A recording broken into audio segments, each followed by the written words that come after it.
Before we go on to our next guest, I do want to take a moment because Maria brought it up and talked about Intersex Island. Intersex Island is the amount of time that somebody is on.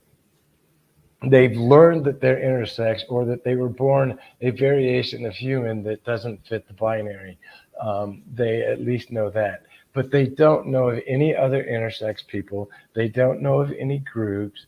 They have very limited information, and they're on the island by themselves thinking they are alone and that they are a freak. And so we always talk about bringing people in from Intersex Island and letting them know they are not alone. This is an amazing segue into our next guest, who is an intersex activist. Well, I'm just going to say that they are an activist because their heart is so big and so full that they are looking after all of us. They are the host of their very own live stream called Rosé All Day. Before we bring them in, I want to show a little clip of their appearance on the show and let you fall in love with them the way that we did. Like we always say in the intersex community, if you met one intersex person, you met one intersex person. What does this mean to you personally? How has it just what does it mean to you as a human being, the diagnosis that you've been given? Sure, absolutely. And we'll dive more into my XXY story is not typical of most XXYs. Right. That's why we call it that, name the show that. Oh. and I think the other thing to realize is going to you've met one intersex person, you've met one intersex person, is that XXYs will share a lot of common traits. But my journey is my journey. So what I've gone through may be 100 times different than what somebody else is going through in the XXY community and vice versa. I can guarantee at least one person, yes. That's why when I advocate, I try and advocate for the whole, and I know probably about 14 women globally that have gone through similar trajectories of mine. So speaking in a way that is talking about that intersex island, let's bring on the dynamic, amazing, beautiful Juleigh Mayfield. Hi, Julie. Hi, Julie. How are you? Great. How are y'all doing? Completely stressed out, but we're not going there. We are full of the fight. We are determined to make sure that the word is out that the original Intersex Connect Live is a show that is important. It's necessary for the community. It is factual, and it's actually fun. And don't think I'm not seeing your XX wine. I know you're seeing it. Yeah. Look, I have to mark it. Look, I'm not angry at a shameless plug. Rosé All Day is actually another really great show that brings people together to talk about issues and concepts that we may not normally cover. And I just love that you do that. Well, Julie, let me ask. Hold on. Before we go too far, I want to make sure that we acknowledge your friend Joseph Fierro from, I believe, Orlando. Wanted to let you know that he's here to support you and that he loves you. Yes, I love Joseph. I love David Deem. One of my drag sisters from way back in the day is on here. Miss Capshaw Dunham, Catherine. A lot of my cocktails from TikTok are on here. We've been talking about this in detail the last few days. So it's important for me. Sorry, I'm not going to get upset, but I just, it shows like these that I do get upset. It is reckless on Susan's part to deny, we'll get into all of that, but it's reckless to deny people the opportunity to share and tell their stories, because without sharing your story, no matter what it is, an intersex story, a cancer story, a leukemia story, whatever it may be, if we don't tell our collective stories, if we don't share what has happened in our own lives and in our own journeys, then perception and change will never come about in this country. And that's what YouTube is all about. YouTube is about the individual telling their individual truth. So why is it so bad that we bring people together to share that information to find our collective truth? Right. Because I want to talk to you, Julie, but sorry to interrupt, but I'm trying to keep things moving as we You're get fine. really past the hour, and I have people hanging on waiting to be on. But misinformation is very dangerous. And that's why we are trying to do this show and make sure there's correct information. You have been attacked by people that are misinformed. And I wondered if you could just touch on that as much as you're emotionally able to deal with the fact that people are attacking you. Sure, absolutely. I have been attacked on social media. I have spent the last 2 years actually embroiled in some very vicious attacks on my personal life and my professional advocacy. I think the sad thing is, just like a horror movie, where you pick up the phone and they're like, the killer's inside your house. It's coming from other intersex people. And I often, I get very upset and kind of, it's a very ick vibe when it's coming from people in your own community. When it's coming from people that maybe don't have the right information or are not in a space or mind frame where they're open to change, or where they've been, and in some ways that's not their fault. Some of these people are older and they have been spoon-fed the agenda that we've all been spoon-fed in this community for the last 80 years, right? Maria touched on it somewhat earlier in the show. Vicky has touched on it some. The fact that we have been said, it's this, it's this, it's this. It's not any of these things. You're not telling the truth. When you spoon feed and when you feed information like that on the daily, promoting another agenda, which is not the agenda of our community, right? Because we've been marginalized and silenced. When you're fed that agenda for so long, I think everybody maybe starts to believe it. You certainly go through that as an advocate and somebody in the intersex community when you start to go, well, am I crazy? Am I making this up?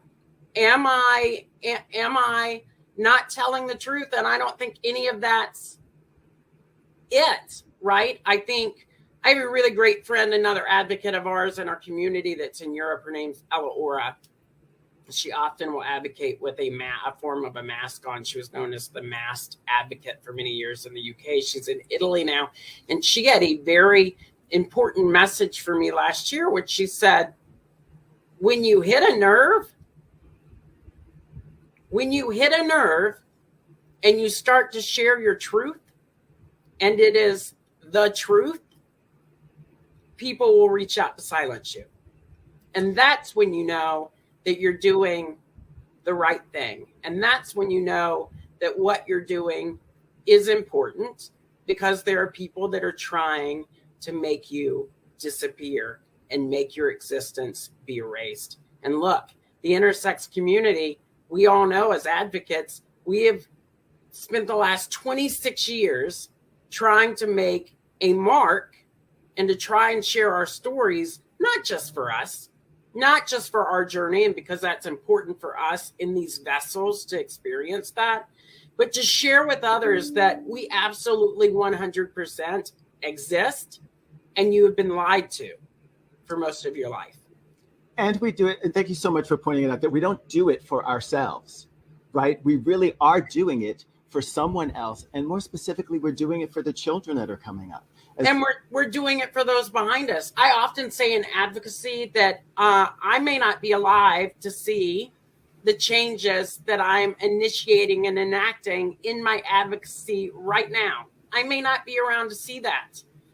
I am literally throwing that stone into the water to create those ripples in the hopes that somebody will pick up the torch from all of us and continue to reach out and educate and share and change those perceptions on a global level. Absolutely. So I can't agree more because there's no surgery that can undo what was done to me when I was 4 months old. And so I'm not advocating for myself because my opportunities are gone. And I'm advocating so that somebody else doesn't get put in my situation. And hopefully that they'll be able to live a normal, productive life. Well, and I think the other thing we talk about the surgeries, and those are absolutely important, but it's like my fight with Alabama. I was born in Alabama, and the fact that I can't even get my birth certificate changed without proving to Alabama that I went out and got a vagina, they want photographic proof. I don't have to go get that done. I am intersex. And Florida's already decided that that's the case. I don't need to get that done to be a female. I don't need to get that done to be a male, to have the other done. I am intersex. I am XXY. And the fact that Alabama, it's nerve-wracking that one person or two people that are in a government situation can deny something that is crucial for me to be able to get a passport, for me to be able to get a home loan, for me to be able to be a decent citizen in the country that I was born in. That's hypocrisy in so many ways. And the fact that, I tell people on TikTok, I told somebody earlier, Jacob was even in there when we were talking about it. I said, so blind of you to think that, they'll just silence the intersex people. I don't really believe in that anyway. Yeah, they'll silence us. They're trying to do that now. But what happens when you wake up in the morning and you don't have a show on YouTube either because they've also silenced you? exactly. Those two people who, instead of them working in the government office, are working in the basement at YouTube, looking at who knows what, like trying to find who knows what to cancel it and hide behind the fact that YouTube supposedly just lets them have their own way with making decisions. TikTok is the same way. TikTok, I've been literally banned on TikTok 4 times in the last 2 months for 2 or 3 weeks. And when I say, why am I getting banned? They'll say, well, you violated our community guidelines. And I'm like, for educating? For speaking your truth?